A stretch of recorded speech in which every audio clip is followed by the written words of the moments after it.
She turned his peaceful lakeside home into a tourist trap without asking. But when he locked the gate, the meltdown that followed shook the whole neighborhood.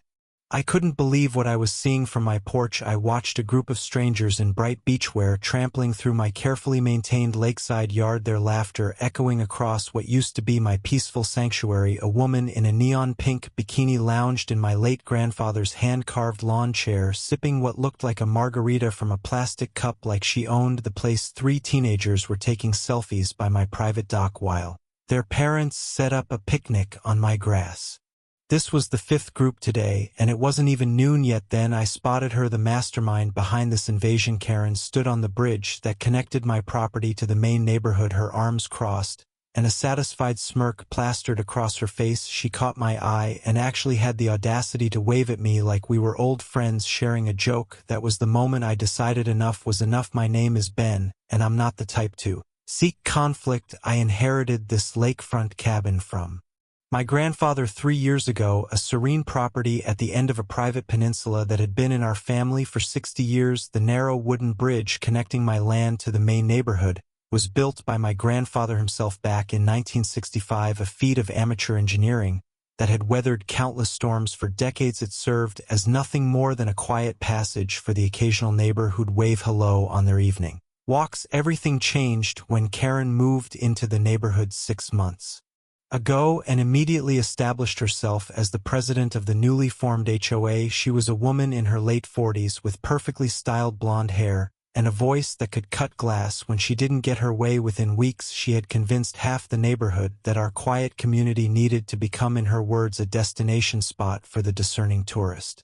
At first it was just small things. Karen started a neighborhood beautification committee and insisted everyone plant matching flowers. Then came the mandatory lawn height regulations and the color-approved mailbox requirements. I mostly ignored it all since technically my property sat just outside the HOA boundaries, a fact that seemed to irritate Karen to no end. But then she discovered my lake access and my private dock, and suddenly I became her #1 target. She started by casually mentioning my scenic waterfront during HOA meetings, calling it an underutilized community asset. When I politely reminded her it was private property, she laughed and said I should be more community-minded. The next week, I found a flyer in my mailbox advertising guided neighborhood tours featuring exclusive lake views from the historic Peninsula Bridge. My address was listed as a must-see stop. I immediately called Karen, trying to keep my voice calm despite my rising anger. She answered on the first ring with a cheerful tone that felt rehearsed. "Oh Ben, don't be such a stick in the mud," she said. "Think of it as free advertising for when you eventually decide to sell. Nobody's going to bother you. They'll just walk across the bridge, take a few photos, and leave." When I firmly told her to remove my property from her tour, she sighed dramatically. "Fine," she said, "but you're really missing out on an opportunity here. The neighborhood is finally getting the recognition it deserves."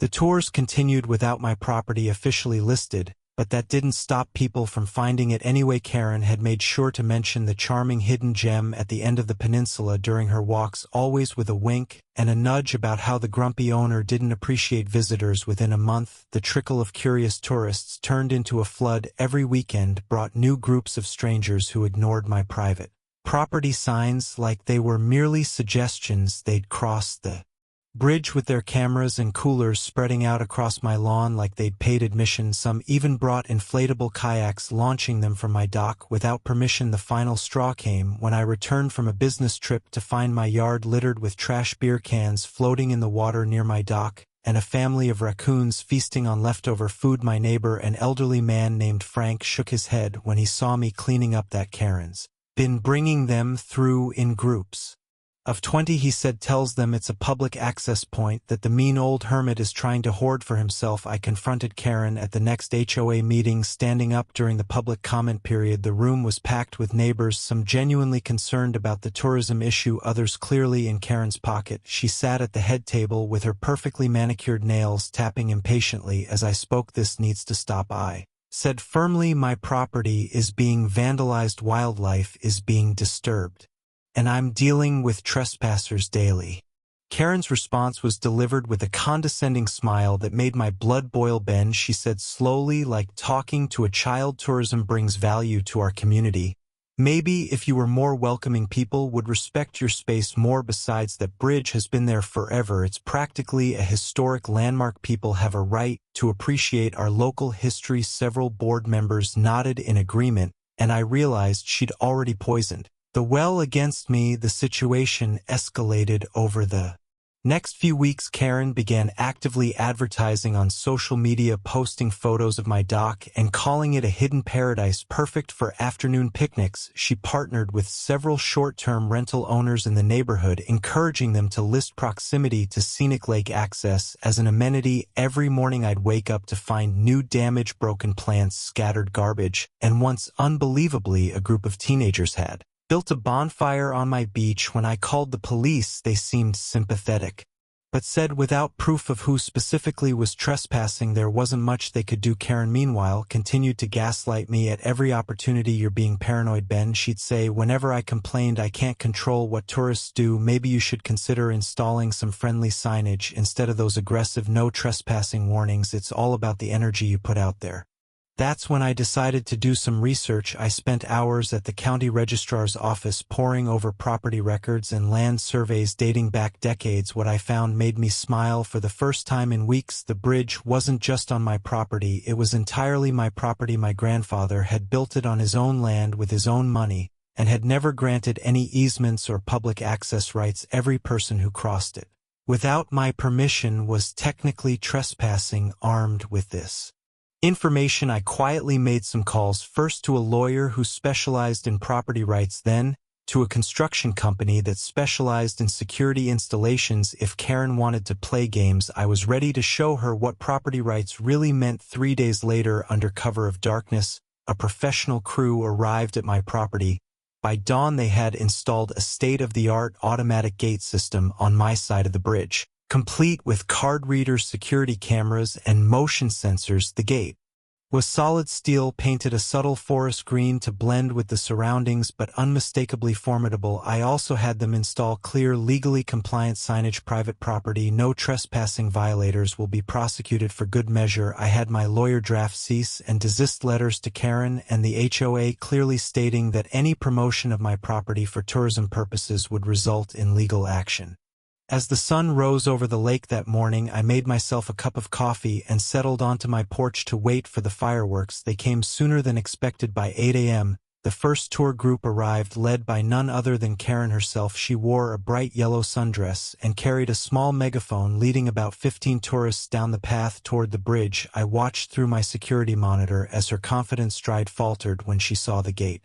The group bunched up behind her, confused murmurs rising as she fumbled with the handle. The gate, of course, didn't budge. Karen's face went through several shades of red before she spotted one of my new security cameras. She glared directly at it and pressed the intercom button. "Ben," she said, her voice dripping with barely controlled rage, "open this gate immediately.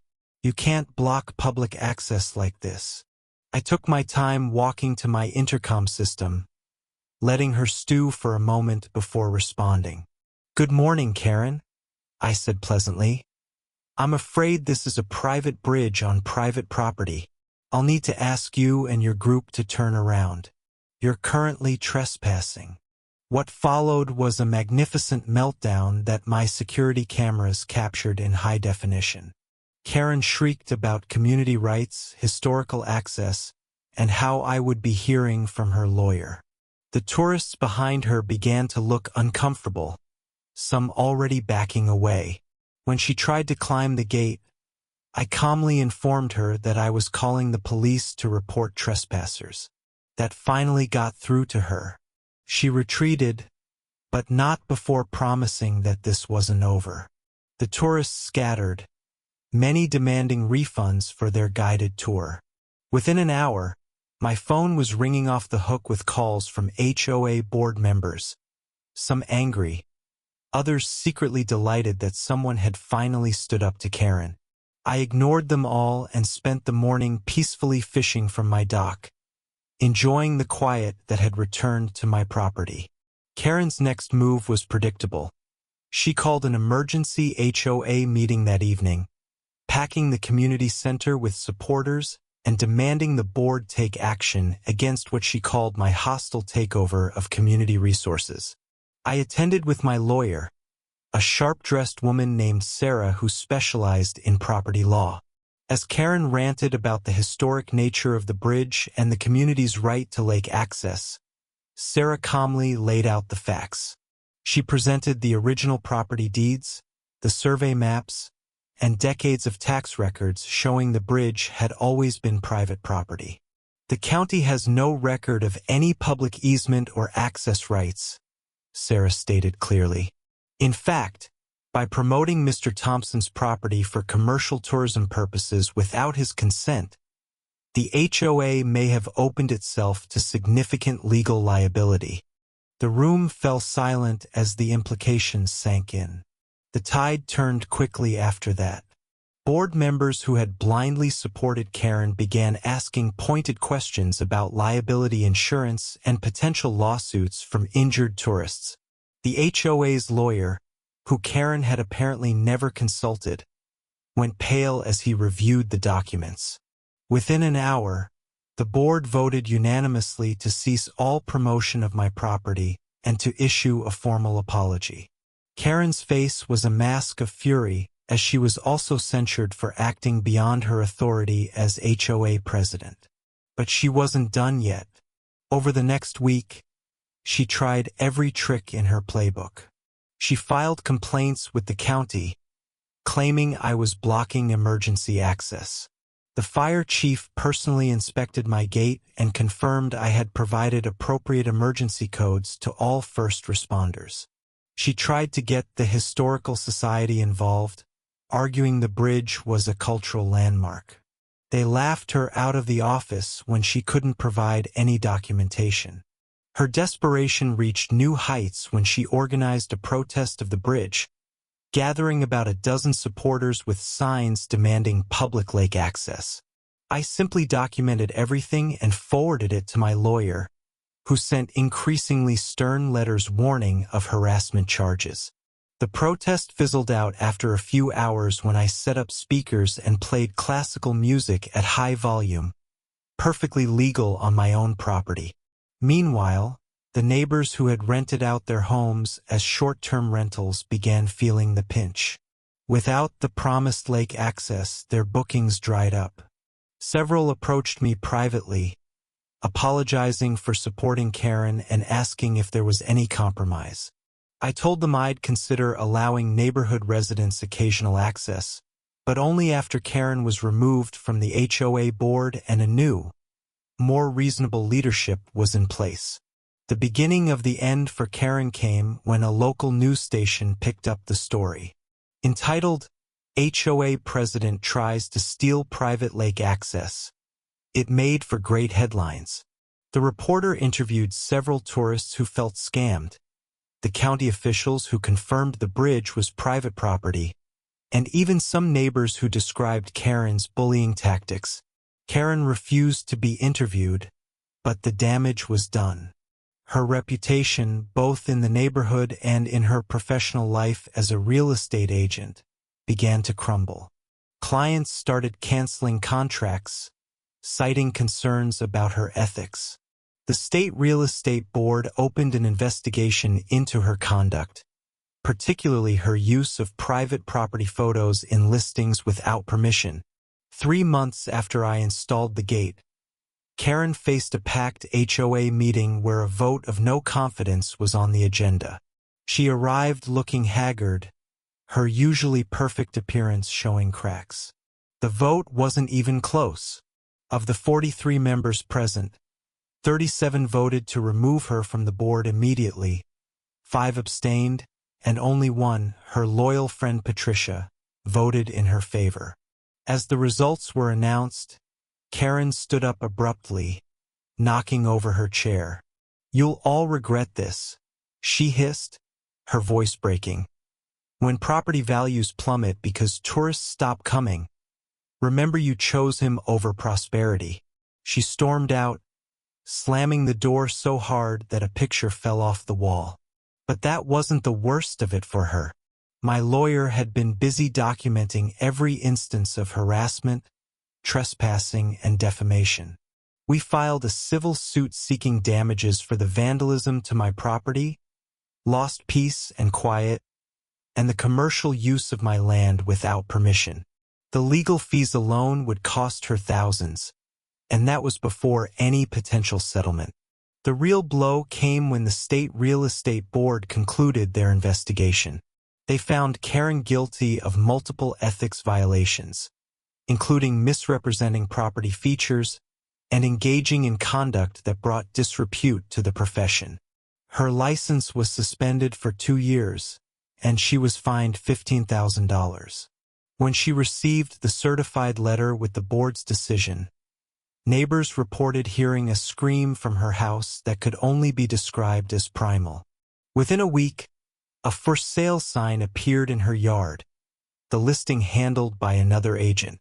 Her asking price was ambitious, but the property sat on the market for months, a victim of her own destroyed reputation in the community. The last time anyone saw her was at the title company, signing papers with hands that shook as she realized she was selling at a significant loss. Karen thought she owned the neighborhood until the law proved otherwise. One man's quiet revenge became a lesson in standing your ground. If you love this takedown, like and subscribe for more real-life justice stories every week.